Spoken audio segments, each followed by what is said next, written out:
This is Open to Debate. Welcome, everybody. I'm John Donovan. I wear the office of Moderator-in-Chief. We're in New York City at a club called Racket, New York City, normally a music venue, but we have taken it over to hold a debate in a place that happens to stand just a mile or so from an historic site, the tavern where, in 1783, George Washington said farewell to his troops after leading them to victory in the American Revolution. Appropriately close given why we are here today and what we are debating. But before we get to that, I want to remind you that around the time of the war's end, there were calls made for George Washington to be given a crown and proclaimed king of the new United States. It was a proposal that came from some of the officers who served under him. They were serious about it. They were concerned that the operation of the United States pre-Constitution was revealing all kinds of disorder and confusion. But they didn't get very much traction with the idea.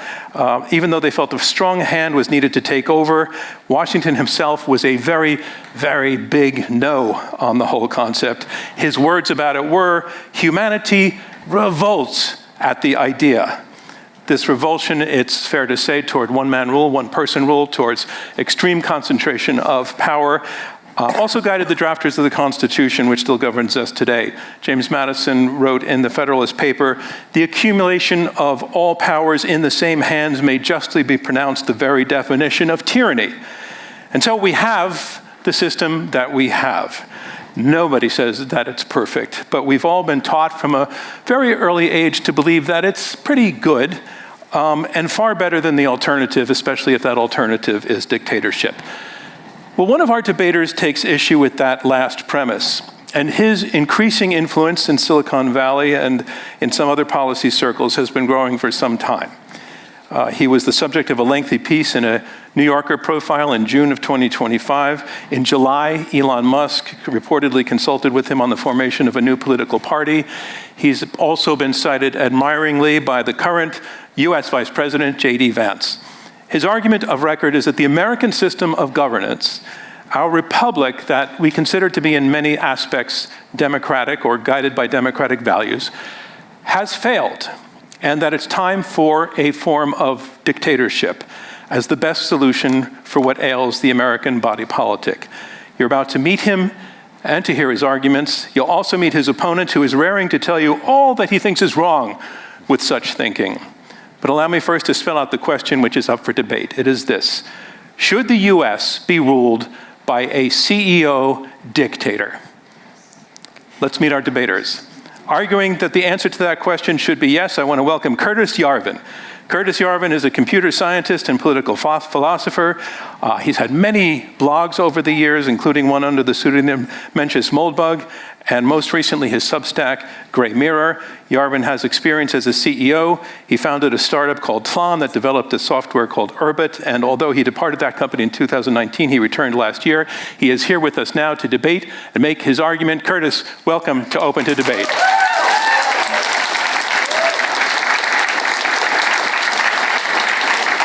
And here to argue the other side, that the U.S. should not be ruled by a CEO dictator, I want to welcome Glen Weyl. Glen is the founder of the Plurality Institute and a board member of the organization Radical Exchange Foundation.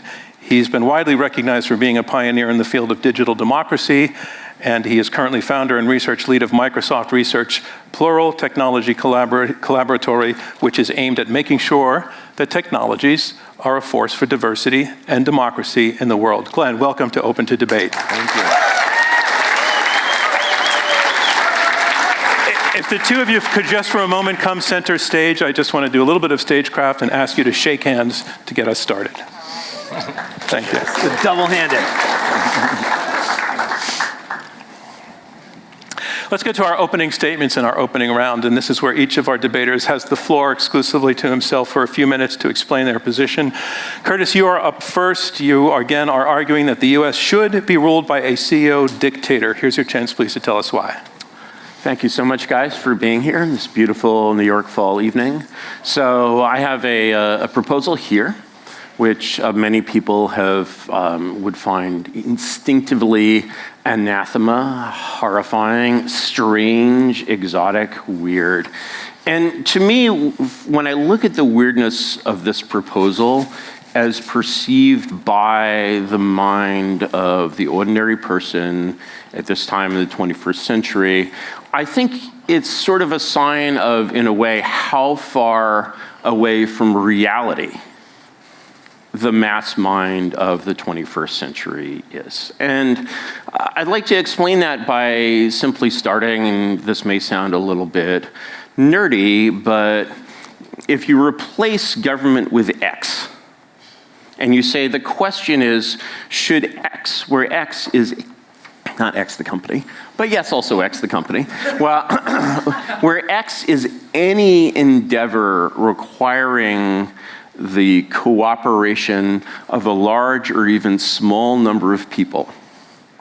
And the question is, should this group of people who are trying to get something done be coordinated by a single central organization or a central structure? The answer is almost always yes. And so, for example, you probably have an iPhone or a clone iPhone. If you look at the box that iPhone came in, it says designed by Apple in California, made in China. Okay, by my count, that is 2 monarchies, Apple and China, and 2 one-party states, China and California. Now, if we look at the difference between how the organizations of China and California, both of which are sort of governing structures, operate, we see very clearly that the government of California, the organization of Sacramento, could never have created the iPhone.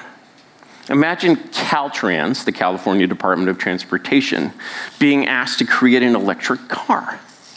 This idea is absurd, it is preposterous, it is out of reality. And so we see that basically all of the things we use at all times are made by these strange things called corporations. Corporations are monarchies. Sometimes they're a diarchy in Silicon Valley, sometimes we'll do co-founders, but they are all monarchies. Capitalism is the system of little monarchies, little kingdoms that solve all these beautiful problems for us. If we look, for example, again, China. Strangely enough, China is also a monarchy under the beneficent leadership of its ruler, Xi Jinping. Not necessarily a huge Xi Jinping fan, but if you walk around New York City and you walk around Shanghai, you'll see some differences. For example, in Shanghai, you are about as likely to be attacked by a tiger as by another human being. In New York, that is not the case.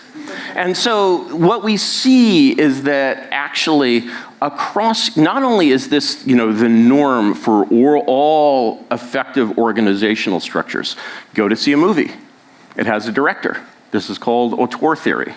What is auteur theory? It's monarchism. Go to a restaurant has a chef. Monarchism again.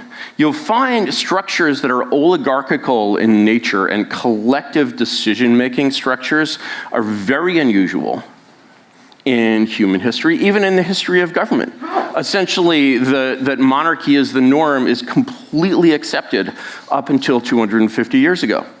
And so when we basically see, Hitler, tyranny, despotism, and so forth, the thing we have to bear in mind is that we are looking at monarchy in the age of democracy. And so the question is, what is going on inside this 250-year bubble? That is this bubble of very different ideas about government. When we look at this period, do we seem to see governments that work really, really well?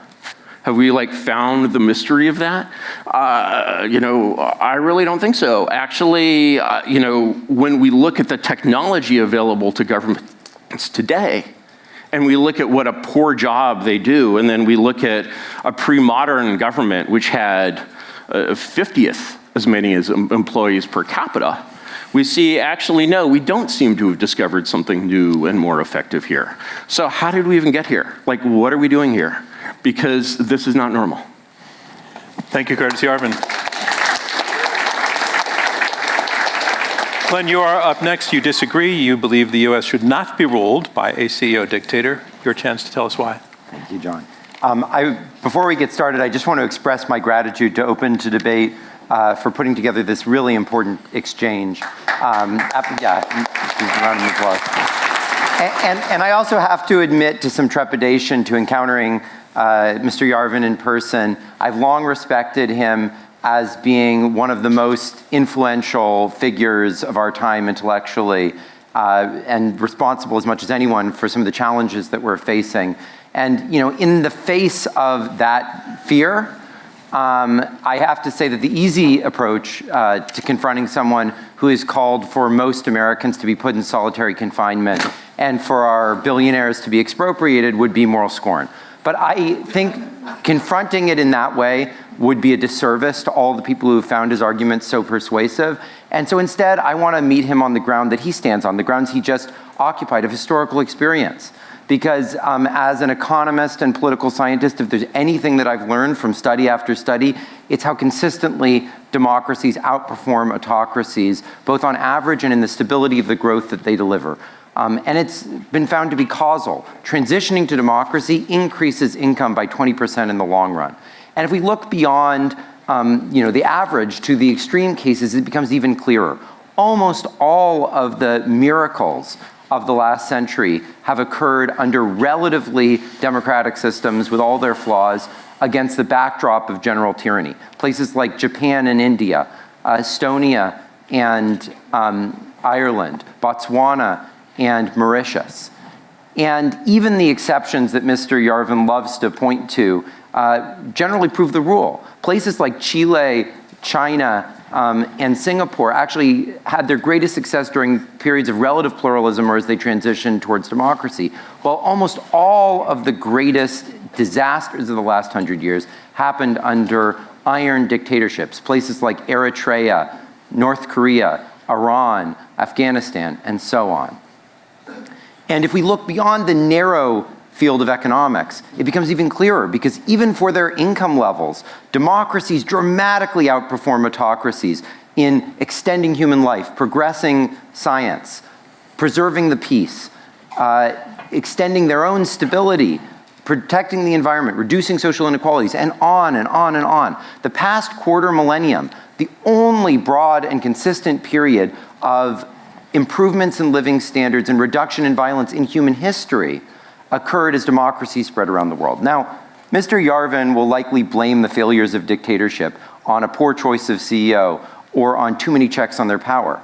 But I think if recent experience and history teach us anything, it's how hard it is to find someone who absolute power does not absolutely corrupt. Take Elon Musk, for example. For years, Mr. Yarvin and the people around him have held him up as the perfect CEO monarch.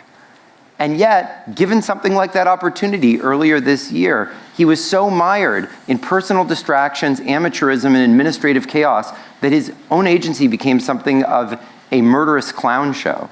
And can we really blame that on too many checks and balances? Now, Mr. Yarvin held up corporations for you. And I respect corporations as well, but let's be clear. Unlike Mr. Yarvin, I've actually worked for the last decade for one of the most successful in history. And I can tell you that success at that scale does not come from an iron fist. It comes from multi-stakeholder feedback, transparency, and decentralization of power. So Mr. Yarvin is definitely right about one thing. Our democracies are in crisis. Their people are divided against themselves and have lost faith, and they're stuck in outmoded forms. That's why I've devoted my career to radically updating democracies for the digital age, and that effort is bearing fruit. In young and innovative democracies like Estonia and Taiwan, we see the adoption of digital technologies resulting in social cohesion, resilience against disasters like pandemics, and rapid economic growth. And more mature democracies like Japan, India, and Brazil are taking notice and showing us all how a mature adult deals with challenges, which is with humility, determination, and a growth mindset. Those are far better approaches for us to follow than the childish fantasy that if we just act out enough, Big Daddy will come and rescue us from all of our problems. Thank you. Thank you very much.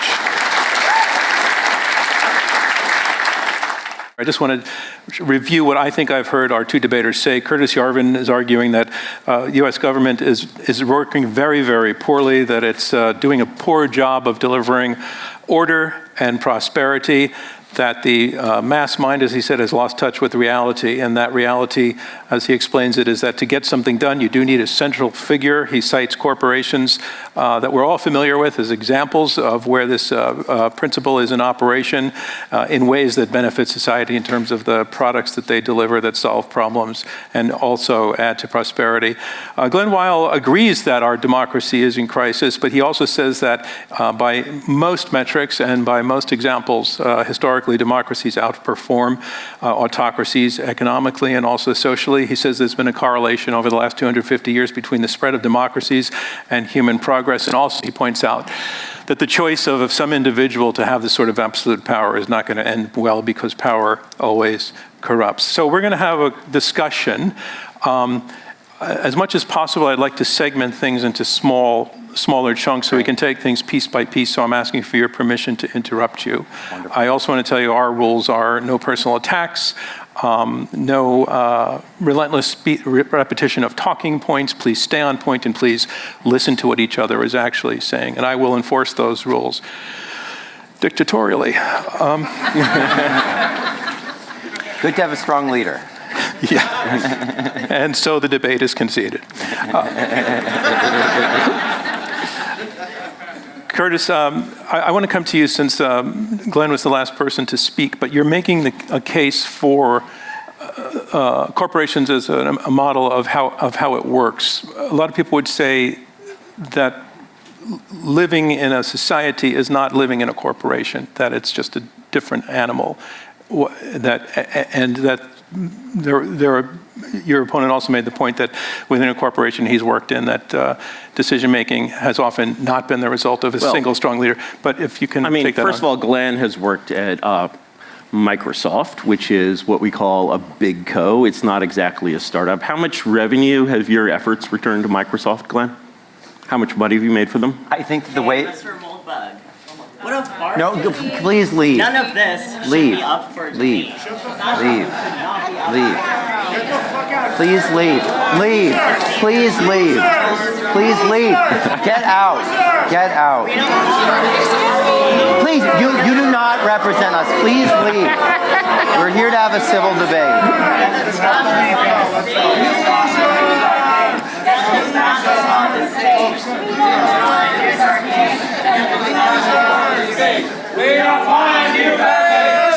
Get out.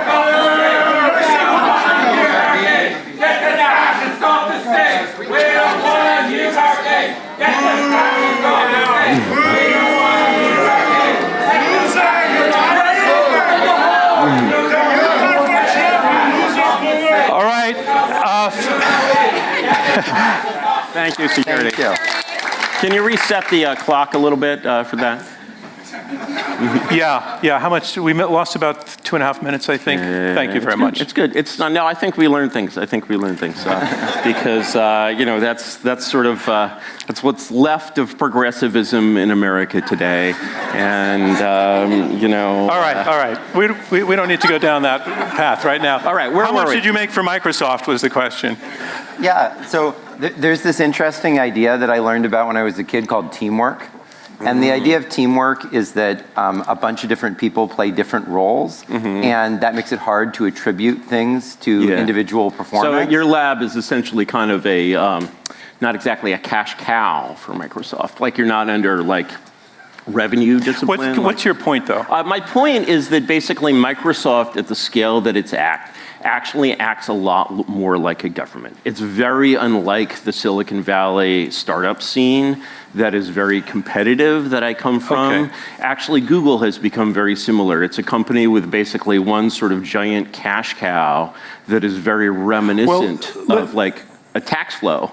And so you're essentially running a research lab that is really not part of capitalism in any sense. So I could see us spending a lot of time on this side of the conversation, and what I really wanted to get to in my question to Curtis was, is the body politic, is political society like a corporation, or are there differences? In other words, does the notion of a CEO and shareholders, et cetera, apply to governance of a nation? I mean, I do not, think that there is a sharp or categorical distinction between these things. I think as things grow in size, as they grow in power, they become more and more like an organization that needs to be disciplined by democracy, multi-stakeholder feedback, et cetera. So I actually have no particular objection to running a debate with a strong leader, to running an early stage startup with a strong leader. All those things make sense. And in fact, many democratic theorists like John Dewey talk precisely about the necessity of doing that.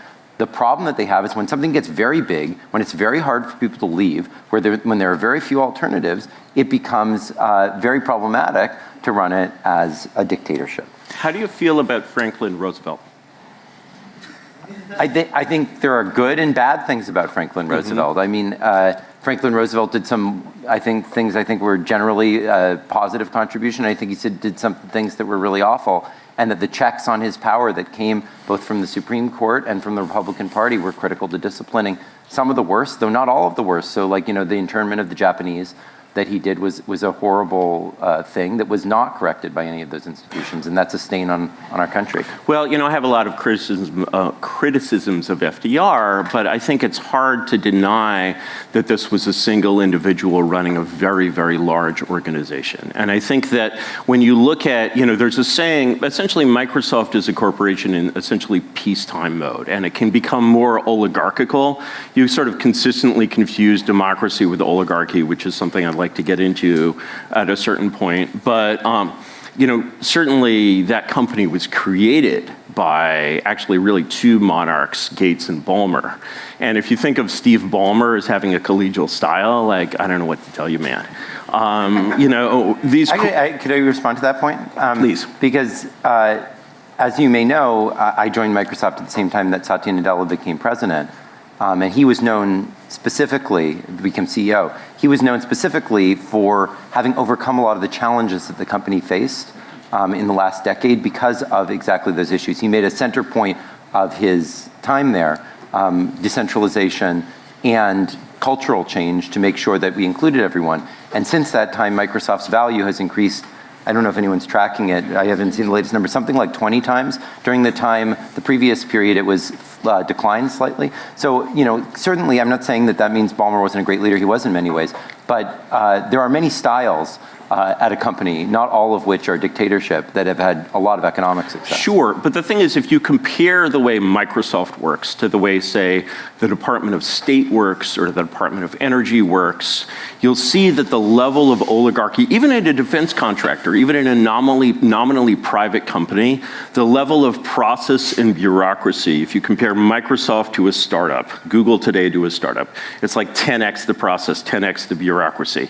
You look at the federal government, you've got another 100x on top of that. Yeah, so I don't think there's anywhere that operates without process. Having a dictator is a process. Having Microsoft, there's a process for everything. In other places, the question is, are they effective processes or are they failed processes? And I think it takes a process to beat a process. Do you know that the concept of mission orders is used, for example, in the military? It's the idea that basically you shouldn't micromanage, that, this is a German, originally military concept. The captain says to the lieutenant, take that hill. He doesn't say how to take that hill.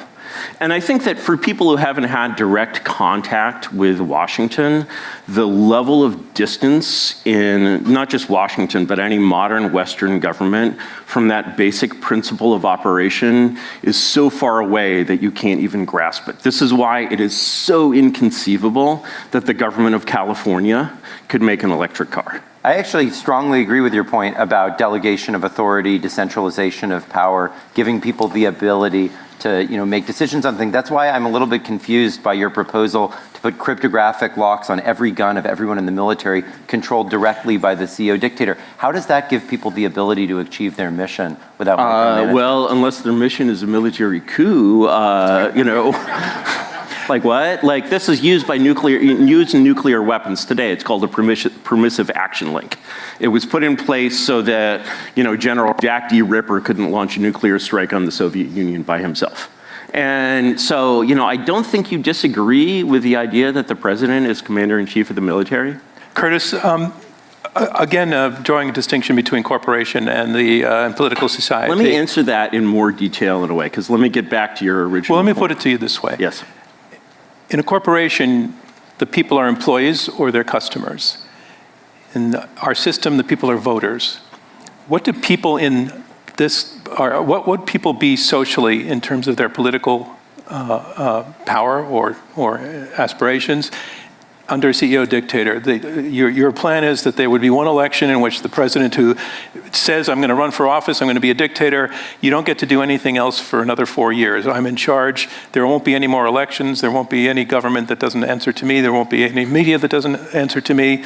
There won't be any university that doesn't answer to me. What are the people in your vision? The people in my vision actually have about the same amount of power that they have now, which is basically none.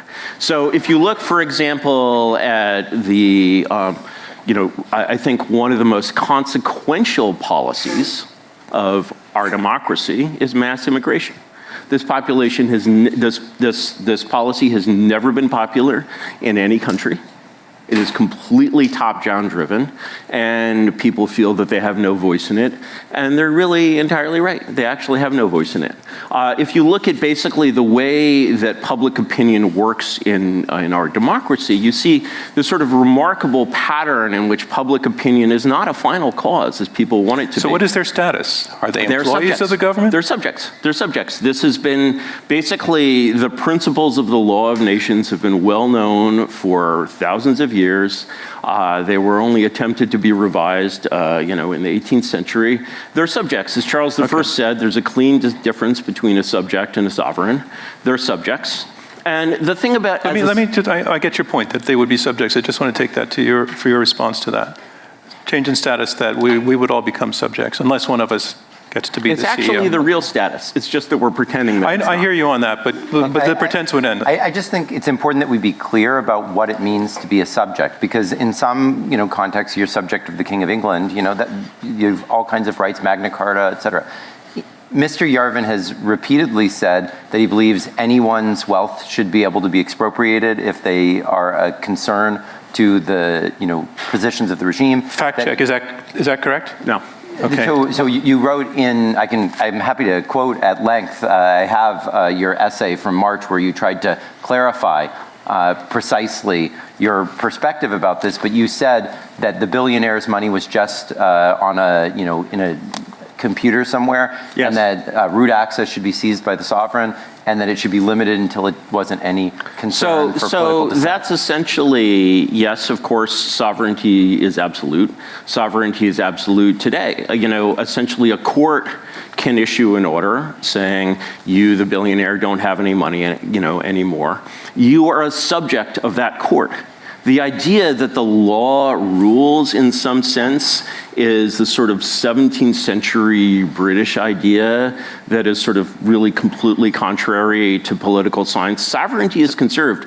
If the US Supreme Court says that you have to hang upside down by your feet from, this lighting, you're going to have to do it.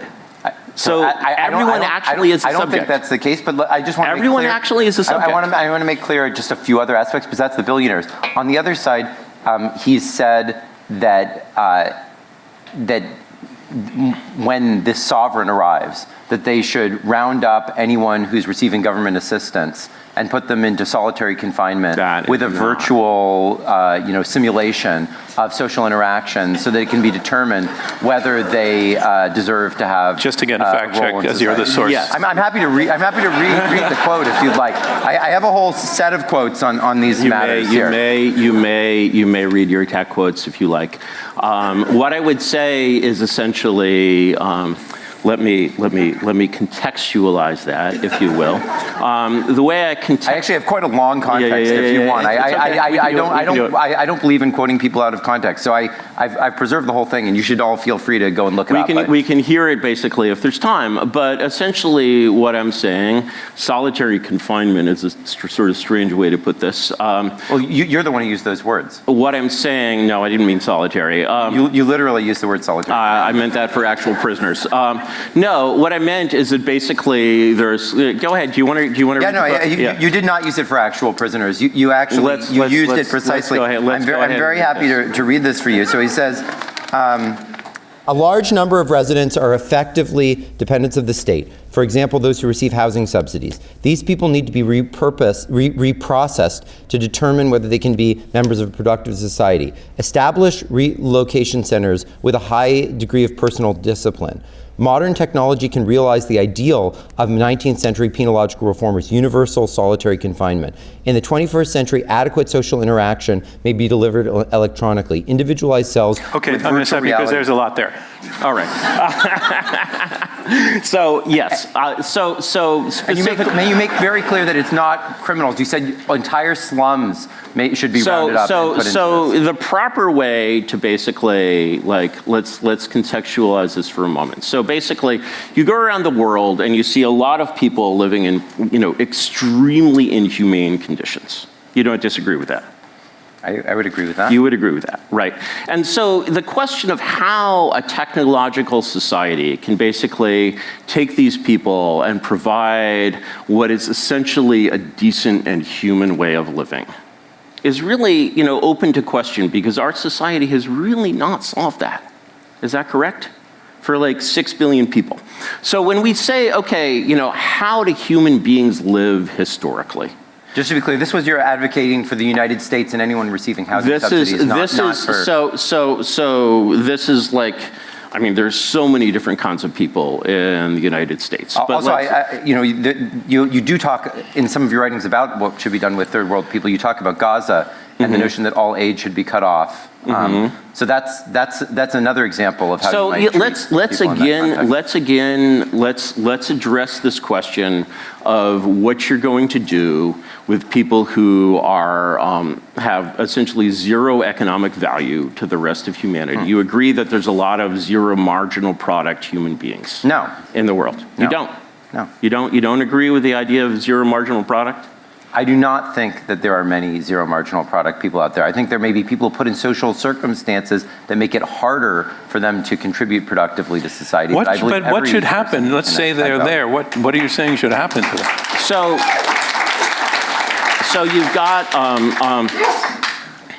when you have people, what do people need? They need social community. They need basically to live in Dunbar number size groups, because this is our evolved evolutionary environment. They need society, they need purpose, they need meaning, they need work. These are the things that human beings essentially need. Do you disagree with me on that? I mean, I might prioritize above that love, connection to all these things, yes. To the deity. Absolutely, absolutely. There are all these things that people need. And the thing is that basically when you have the population of basically, a gigantic, slum in, say, Angola, and you're an advocate of mass migration, I believe. And so the idea that this is something that stays in Angola is not something you believe in. You don't believe that people's human rights as a human being should depend on the GPS coordinates where they were born, do you?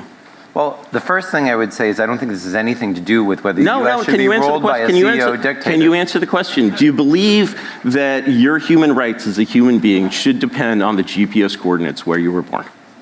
I think probably yes, because Why? I think that people are part of communities.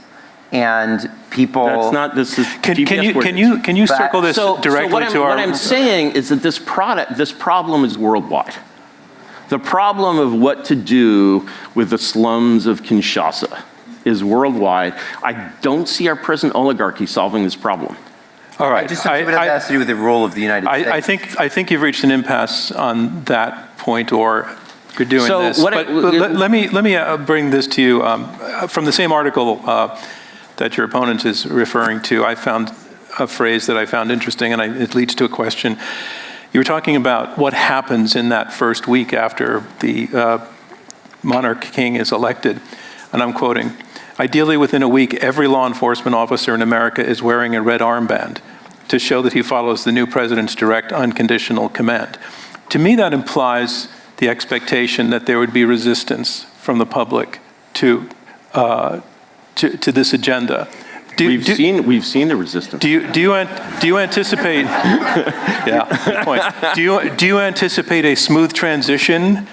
I think that Americans have been depoliticized to an astounding degree. I think if you look at the political intensity of the response to the first Trump administration and the second Trump administration, where the second Trump administration is doing, by my book, very little, but clearly like easily 10 times as much as the first Trump administration, the response from people like what we saw has been 10x less. And you've also want to throw out the current U.S. legal system and functionally put all the lawyers out there who have gone to law school in the United States out of relevance because they won't know the system, the new system. Couldn't hurt. President is above the law. The monarch is above the law, just to be clear. Right. No, I prefer basically the system of Roman or civil law, essentially a Napoleonic code. You want to abolish the media, shut down their servers. What would happen to a debate program, for example? The debate program is just fine. I mean, the thing is that what we have in the existing media is something that looks like a private institution, but enjoys many, many, many privileges of a government organization. So for example, if you pick up a copy of the New York Times, you'll see, people are always like, should Peter Thiel compete with the New York Times? I was talking once to SBF's girlfriend, and she was like, maybe he should buy the New York Times. And I'm like, if you buy the New York Times, it's completely useless, because if you buy the New York Times, either you're sponsoring the New York Times the way Bezos is sponsoring the Post, or you're actually trying to mess with it and everyone will quit. And actually, if you look at the way the Times, which by the way is a fifth-generation hereditary monarchy, if you look at the way that the New York Times is connected. I mean, you shouldn't assume I feel any way in particular about the New York Times, so. I feel it's an amazing organization, but if you look at the, let me finish for a second. Yeah. If you look at the way the Times is connected to the U.S. government, you'll notice something astounding, which is that easily 2/3 of the stories in the New York Times on every day basically contain information which is only available to the New York Times. They essentially contain information that is stolen from the government, that is not released through ordinary channels, that is leaked. And everyone considers this an ordinary and regular way of doing business. In fact, it's a subsidy. And it's a subsidy that prevents anyone from competing with this agency. And if you basically called it an agency and you said, oh, this is actually part of the government, you'd be like, oh yeah, the Department of Information. It's the most powerful organization in Washington. And so abolishing that does not mean abolishing debates. I mean, look, I think there's a lot of interesting things to discuss about the New York Times and the way the media works and how leaking in the government works. I don't think it has anything to do with whether one person should come in and control everything and stifle as much dissent as they feel like or don't feel like doing and put people in, concentration camps. I mean, it just seems like those are very different questions. I mean, media reform is like an interesting question that we can debate. It's not the topic we're debating today. How would you go about media reform? Because one of the things that you see in a lot of these different questions... I mean, I can answer your question if you'd like. Well, you know what? I see your point. I see why you're making your case. You're making your case that all of these changes need to be made because there are so many disparate power centers that you feel, I think, are fundamentally corrupt, and you want to bring in one guy to clean it up and have absolute power for 4 years to do that. But your opponent made the point that anybody who gets absolute power is going to be corrupted anyway by it, that there's just something about human nature, you can't avoid it. Can you take that on? That's a famous aphorism of Lord Acton. I don't believe in it at all. I don't see it how it applies to Frederick the Great, Elizabeth I. Actually, I think that the truth is very much the opposite, which is that it's actually partial power that corrupts. Because the thing is, when you have an actual chief executive who is aligned with the organization, he essentially has all of that power. He doesn't need to say, oh, I'm going to do something that's going to harm the organization in order to get more power. And so when you see basically a functioning nation state in the days before democracy, the king essentially looked, yes, he looked to Frederick the Great, absolutely, he wouldn't use the word CEO. He sees himself as the owner of the nation in a way. And when the king is the owner of the nation, the assets of the king are the land and the people of the country, and improving and maintaining those assets and making those assets flourish is essentially his role. If you look at the way basically the managers of China have gone about it, they say, how are we going to increase the market cap of China Inc.? Well, we're going to make our people much more educated and much more productive and much more industrious and all of these things. If you look at the managers of the United States of America, they are not thinking that. I want to make the point, Curtis, and I don't think that you've been doing this deliberately, but you've had a little bit more speaking time than your opponent. And that's okay, but I want to give you a shot of a couple minutes to go. I just like to respond to that because, you often make this argument that, the CEO owns everything, so they kind of want to maximize the value, et cetera. Their interests are aligned. But the thing that confuses me about that is that I understand the notion that in a capitalist economy, many people are to a significant extent motivated by maximizing the value of their assets because they're a tiny part of a giant system, and so kind of almost anything they want, they could get that way. But once you're really powerful, almost no one who's really wealthy spends most of their time trying to mostly maximize their wealth. They do all kinds of other things. I mean, for example, if you have unconstrained power, imagine you have a thing for kids. That's just your inclination, right? So how many kids should you be allowed to make your personal How many cases of that in 2,000 years of European history in hundreds of kings have you seen? I mean, because all of your examples of bad monarchs are all drawn from inside this democratic bubble. And I'd like to answer another point that you made there, which is why do autocracies, not thrive and democracies I just want to thrive? answer your question. You're asking me a question and interrupting the limited time that I've had, and I'm interested in understanding, about 75% of emperors of Rome, for example, died not of natural causes. So that's interesting. It's interesting, and there's all kinds of colorful tales about them. There was this monarch I remember in England who beheaded some people, and then got married to some, and then actually made everyone at gunpoint change their own religion, so he could do that. And it's yes. President Obama didn't exactly do that during his time. No, but our oligarchy is so powerful that it makes people change the words that they used. Do you capitalize the word black? When you write the word black, do you capitalize it? Do you say African American or black? I generally say black. I don't really think about that. Do you capitalize it? Do you capitalize it? No. What does this have to do with Do you this? remember? Wait, seriously. Let me answer your question. Okay. Do you remember being told by power to change the way? My point is, if a monarch had told you, rather than the New York Times telling you to capitalize the B in black, I need the ability to cut off my head. I wouldn't do that. And that's why I don't adopt all the trends in linguistic stuff, and I'm happy to do that or not do that. And I'm glad there's someone who doesn't want to execute me for my choices. No, they wouldn't execute you. They just end your career. And they just end your career. And how many times have you made a choice under the pressure of this oligarchy to not say what you think? How many times have you chosen, I shouldn't say that? Well, I'll give you a good example. I had a position on immigration that you were referring to earlier, which I've actually changed my mind on some. And I went through a lot of heat. And that wasn't the most fun experience of my life, but I learned some things from it. Didn't end my career. I didn't lose my job. I've gone on to all sorts of other things. I've met different people. That's the great thing about a pluralistic society. There's all these different little elements. And I'm really glad there isn't one person in charge that if I cross them in some minor way, can say off with my head as you relish saying that. Strangely enough, there isn't one person in charge, and yet the level of freedom that we have in this country is much lower than the level of freedom under Frederick the Great, whose motto was, they say what they want, I do what I want. I mean, look,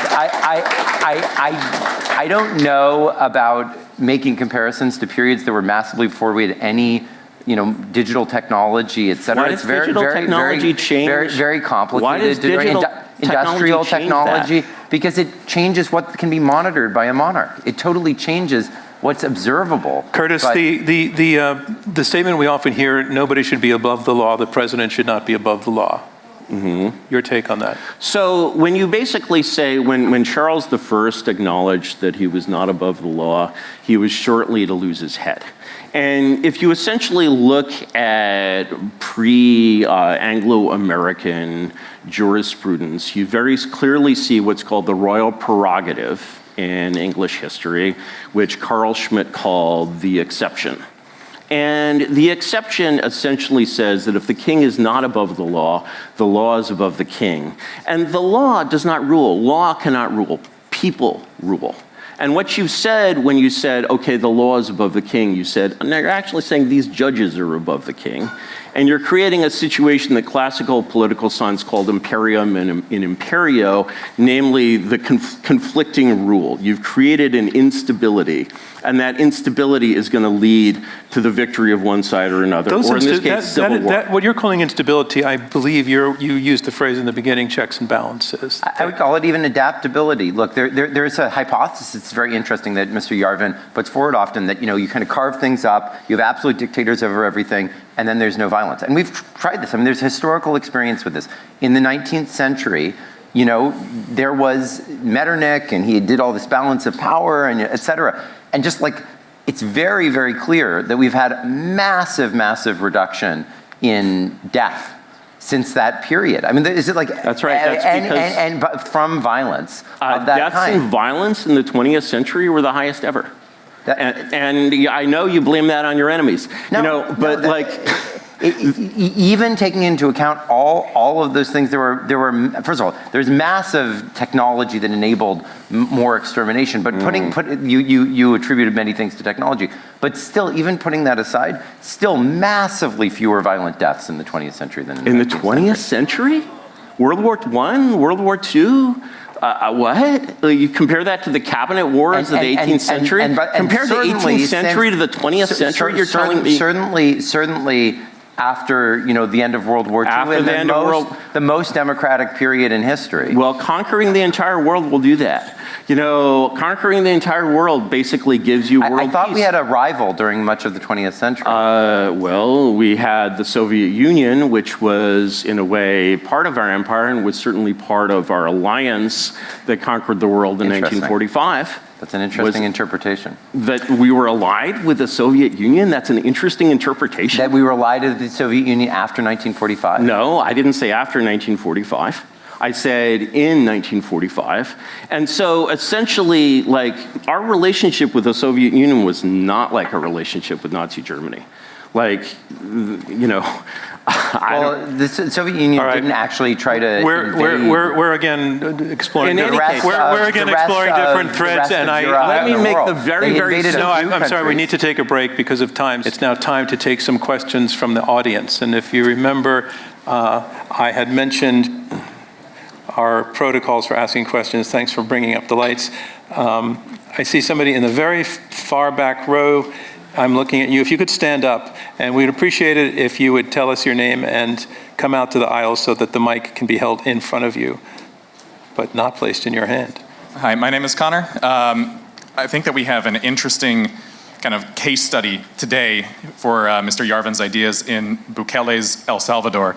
And I'm curious to hear what you would think about how, by transitioning into what is functionally a monarchy, their quality of life seems to have improved substantially as a direct consequence of that. And if that has any bearing on your thoughts on the broader topic of debate. Is that for, is that for him? Yeah, it's a good question. Nayib Bukele has dramatically reduced violence in El Salvador, and that's been an incredible boon to the people there.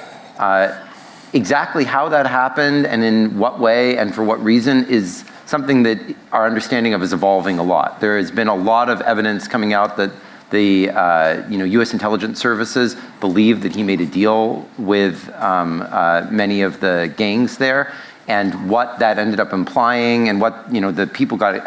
It's a very complicated situation.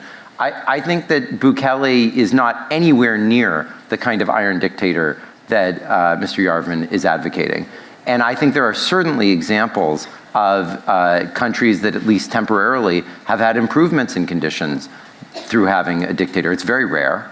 There are many, many, many, many, many more examples of ones that have had total disasters, but there are certainly examples that have gotten better. Chile is a great example. They had a elected Marxist government, and they had a dictator temporarily, and it ended up leading, they transitioned back to democracy, to better conditions. Bukele's had a lot of troubles economically.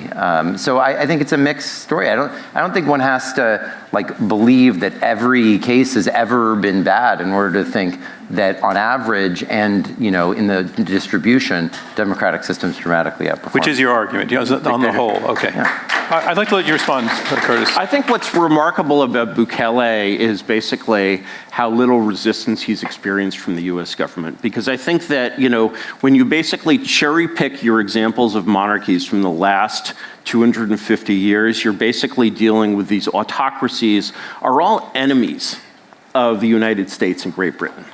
And so actually living in a unipolar order where you're essentially a rebel against that order, from Bukele to, the Kingdom of the Two Sicilies, which Gladstone called the negation of God.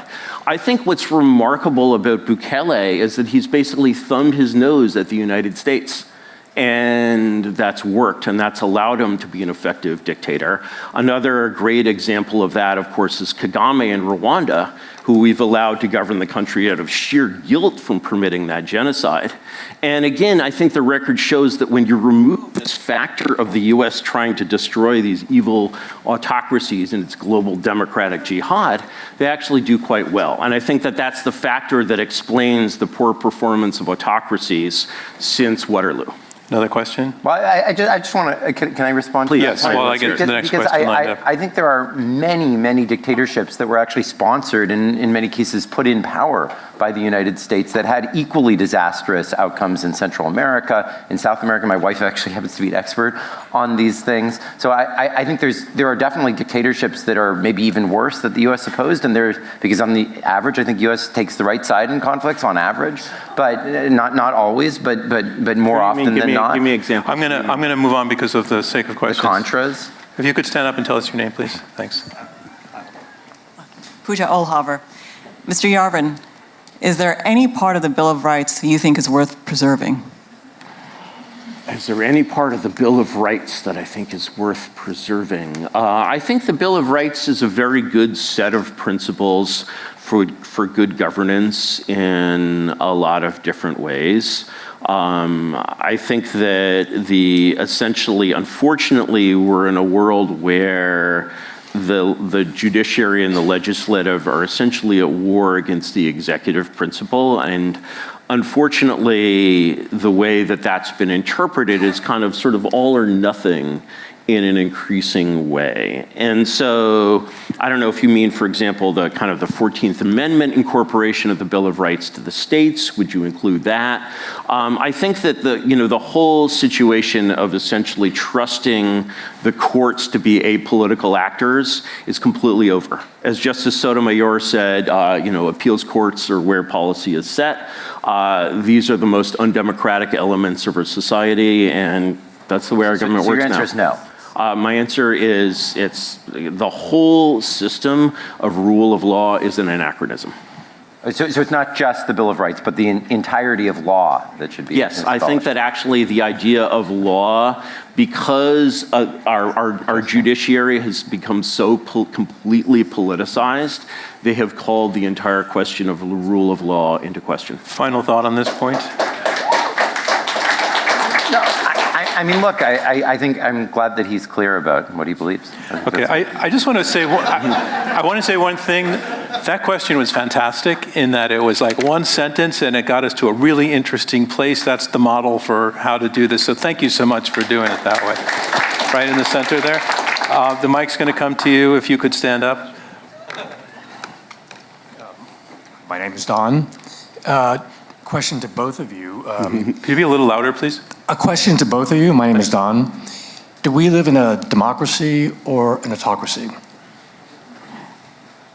We live absolutely in an autocracy because it's not an autocracy in the sense of a monarchy, it's an oligarchy. It's one of the three Aristotelian forms of government. And essentially, until the Trump administration, and this is mostly even true of the Trump administration, the effect of voters on the actual operations of Washington is essentially minimal and has been minimal for many, many years. And so I would say, yes, we live in an oligarchy. Look, I think a lot of the ways we talk about democracy do a real disservice to the idea. We get these things like, this is a total democracy. This is like imperfect democracy. I think that maybe the US is like a 0.01% democracy, and like other places are 0.00001% democracy. I mean, democracy isn't ideal. It is like it's an aspiration. It's like, can we go, fast? Well, we can't go the speed of light. We can't even go close to the speed of light, but we can go a little bit faster than we used to be able to go, and that's how I think about democracy. It's sort of the same way the Soviets thought about communism. I'm sorry that I can't see everybody. I'm helping a little bit. Right down front, because you're near the front. Yes, and the mic's coming to you. If you could go to the aisle to your left. That's a lot of climbing over people, sorry. Is there a raised hand over there? Okay. Hi, I'm Dylan. This is a question for Mr. Yarvin. So I'm building off of your earlier, you earlier brought up the companies Google and Microsoft as these sort of degenerated, one might say, forms of bureaucratic centralism. And I thought, in opposition to bureaucratic centralism, we might say a Trotskyist would believe in permanent revolution. And how do you approach the notion of absolute power without falling into this degenerated form of bureaucratic centralism? Like, how is it possible for you to, on the one hand, maintain this stasis in form while at the same time retaining the energy of a startup? Yeah, excellent question. I think that everything in human affairs needs to be under tension, and that's why I'd be, I think, a little bit disturbed by even the best design for a polity becoming global. I think actually history shows that the most sort of generative times in human history have been periods of small competing city-states, the Italian Renaissance, the Mediterranean before the Roman Empire. And so I think that is one force that basically provides discipline and control. I'm also basically not a believer in totally absolute monarchies. I'm a believer in what I call accountable monarchies, which is, again, exactly what you get with a modern corporation and its board of directors and shareholders. Or even what you get in the New York Times and its Class A shares controlled by descendants of the Sulzberger family, or even the Saudi monarchy and the descendants of Ibn Saud. Those have proven to be very, very effective systems. I guess my biggest question about that would be, you describe the notion of like some kind of election after some period, and then I guess my question is, how do you organize a free and fair election if you've eliminated all dissent, destroyed all civil society, and eliminated all media? So, good question. How do you organize a free and fair election in 2020 when you can't even report on, Hunter Biden's laptop? I mean, we already have this. There's no world with a fair and independent so then press. What do you mean by such a thing? What do you mean by a free and fair election? Such a thing has never existed. Well, you used that word you said free and fair election. Yes, and I believe that essentially every form of democracy in the modern world is a managed democracy. I believe that autocracies like Putin's, they still have elections in Russia. That's a managed democracy. So you consider that a free and fair election? No, I believe it's a managed democracy, but it's also a free and fair election. People are voting. Essentially. Okay, so that's what you mean by a free and fair election. I understand. There has never been an unmanaged democracy. No, that's really helpful. There has never been an unmanaged democracy. If you read basically, for example, Walter Lippmann's Public Opinion, like, my God, the things they did in the 30s for an election, Americans voted for president not knowing that FDR used a wheelchair. They voted in 1940 for Willkie versus Roosevelt. Willkie had been a Democrat until 6 months before the election, right? And so what is this free and fair election? I know of no such thing. Actually... But you use that word as what the monarch would suggest. So the thing is, that is one of many imperfect ways of basically creating an accountability system for a monarchy. You can think all the media and all major political civil society organizations, including political parties, can be eliminated, and we can still have a free and fair election. Yes, because today those structures are all completely synoptic. They all speak with entirely one voice. They are all within one No, echo it's just chamber. good to get clarification. They are all Okay. within one echo chamber. I'm gonna go to another question. I kind of wish the protesters had stayed to ask a question rather than the thing. I can't see. Are there any women raising hands? Because yeah.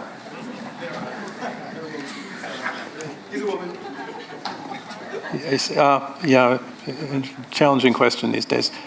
Sir, I was calling on you, but somebody else. Yeah, okay, go ahead. If you could stand up. Is your name, please? My name is Nidal. Okay. So as someone with a little bit of computer background, just like you guys, my question is pretty simple. It's about this notion of scale.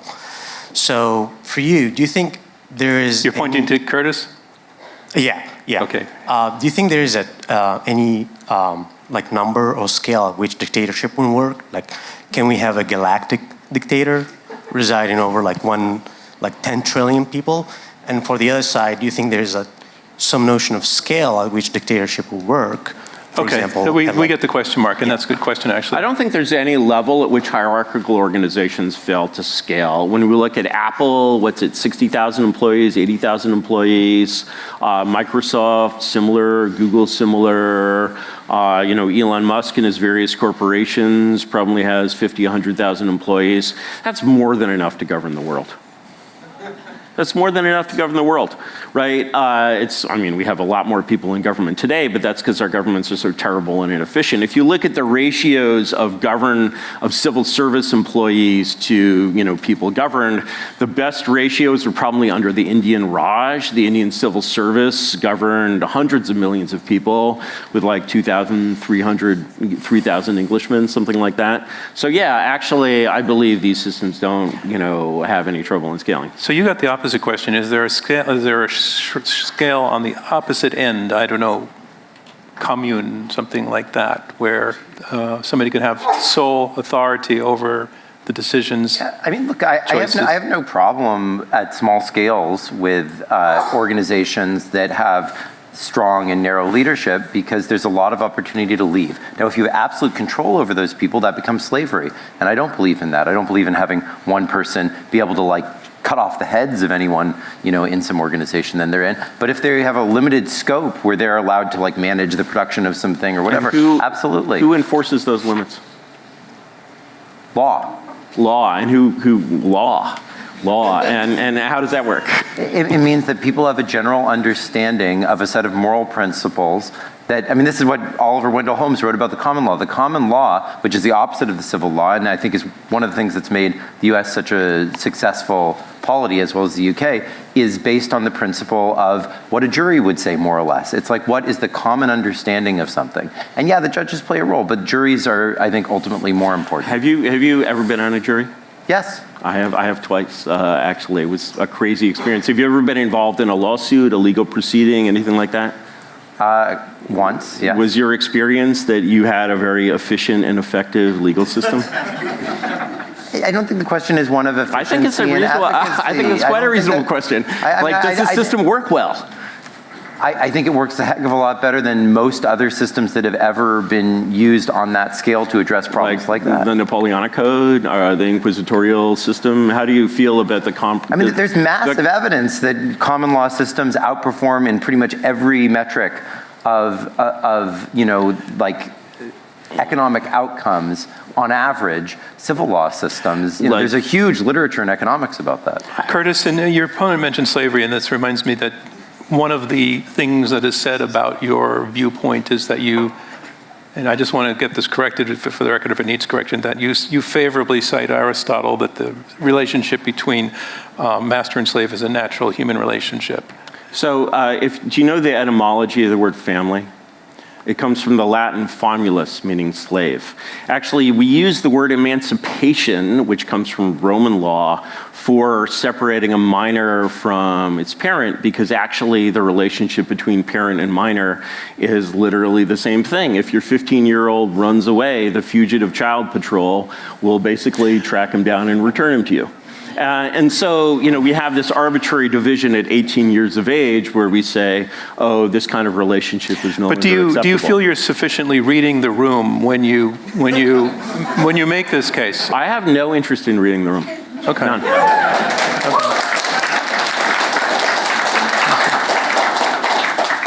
Mr. Yarvin speaks for himself, I see.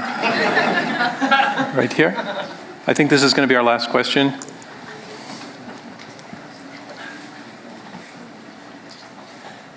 Charles here. Is the current pattern of self-sorting and redistricting really moderate and dissenting voices out, which represents 43% of America, a democracy at work, or the embracing of autocracy? You want me to comment on the redistricting? I'm happy to comment on redistricting. I mean, look, I think there are an infinite number of flaws that I could go on forever about the way that our current democracy is working. Redistricting is one narrow aspect. I mean, there are so many infinitely better systems of voting that we could use. Certainly, things that like approval voting or ranked choice voting are a tiny step in a better direction to address some of the issues that you're talking about. Addressing the redistricting would be an even tinier step that I don't think really makes a very big difference, frankly. So I don't think, like, in the grand scheme of things, it's like a major question. There's just so many greater improvements that we could make and know how to make, and other countries have made. So anyways, I mean, I don't think it's a great development that you're describing, but it's not on the top of my list of things I would worry about. Curtis? I would say people vote on the basis of lawn signs anyway. There's only one election where people actually know anything about the candidates or care about them. That's the presidential election. The way districts are drawn is simply a matter of advantage. We don't really have a system of like consensus collegial democracy in this country. We have a cold civil war. And essentially, there's a woman over there. You wanted a woman. All right. That looks like one. All right. We're going to extend the... I hope this is a great question. Genuinely and conceptually, how can totalitarianism be effective when that's not what humans are? It's not unified. I don't have anything to say to that. I mean, it's not my position, so I would offer it to Mr. Yarvin. Okay. So I would say that there is definitely a restless human striving for power.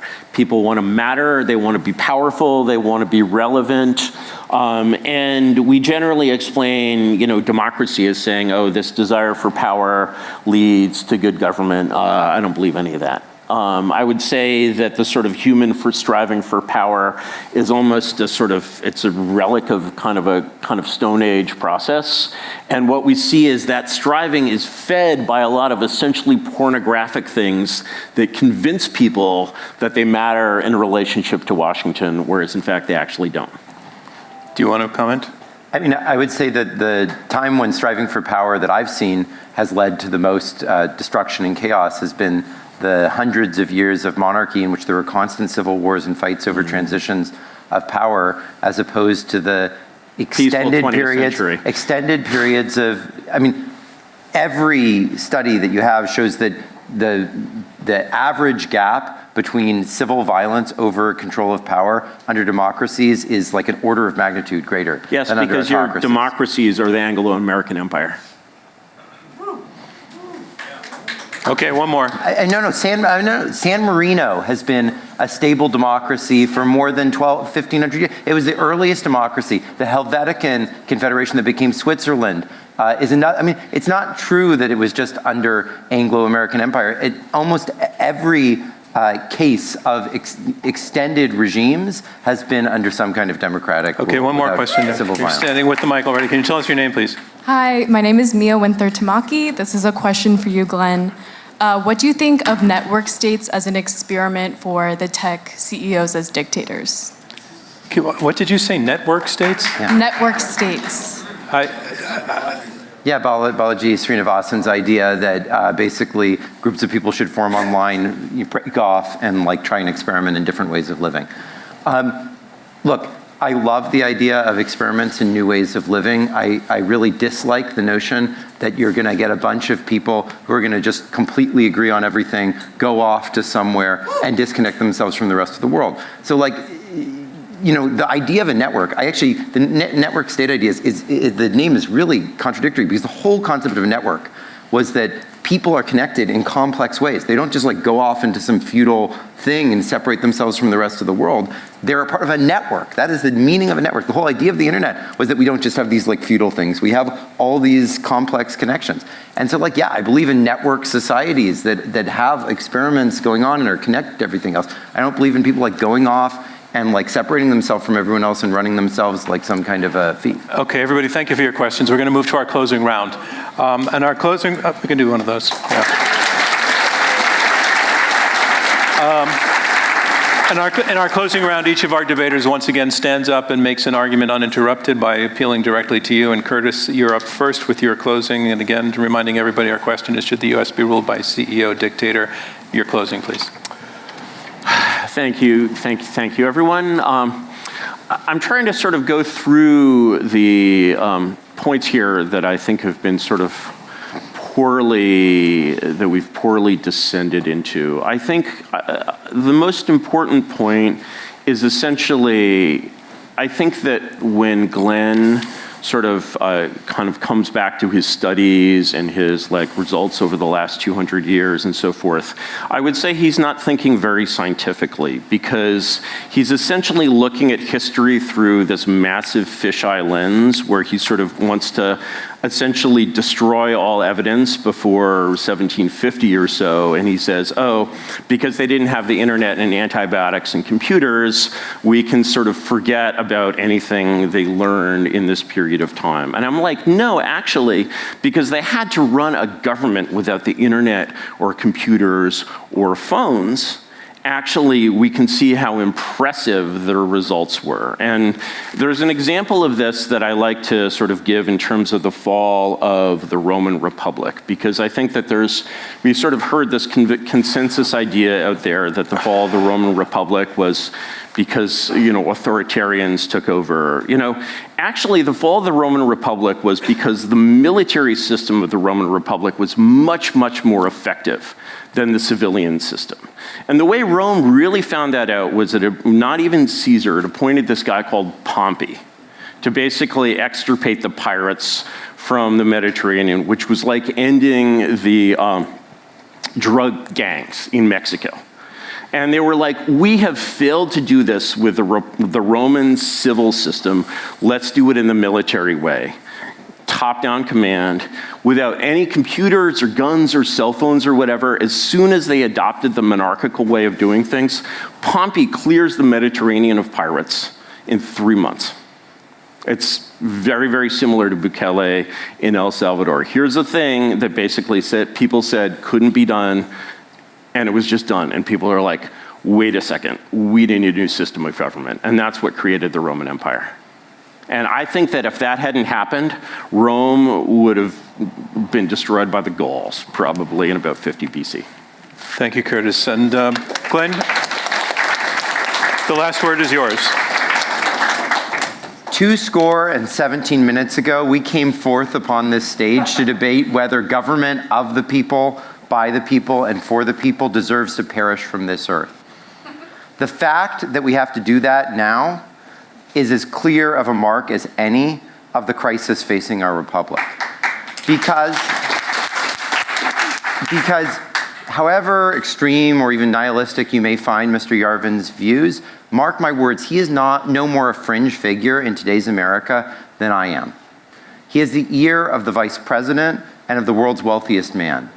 Thomas Jefferson charged every future generation of Americans with a sacred duty to remake our institutions for changing times.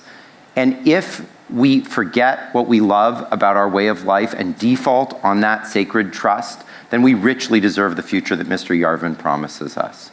Because as Arnold Toynbee famously said, societies, great civilizations like the United States, never die from murder. They always die from suicide. And Mr. Yarvin today offered us a rich offering of the kind of cynicism and despair and distrust that rends pluribus from its unum, and that surrendered the French to the Vichy and Afghanistan to the Taliban.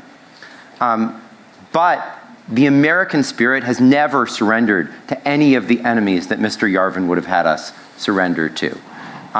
The Tories, the slave drivers, the appeasers, and the totalitarians all wilted in the face of the people who, like my ancestors, came here escaping the lash and the gas chamber. And it's in their name that I'm up here on this stage today, unwilling to be part of the first generation of Americans to surrender that legacy.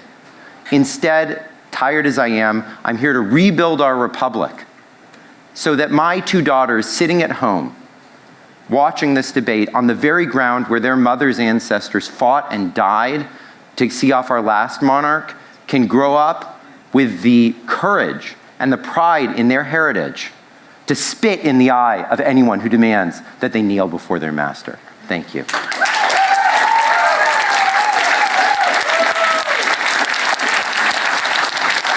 And everybody, that is a wrap on this debate. I want to thank our debaters, Curtis Yarvin and Glen Weyl. We so appreciate that the two of you came to the stage together, had this out with one another, did so respectfully throughout. So thank you for taking part in the debate.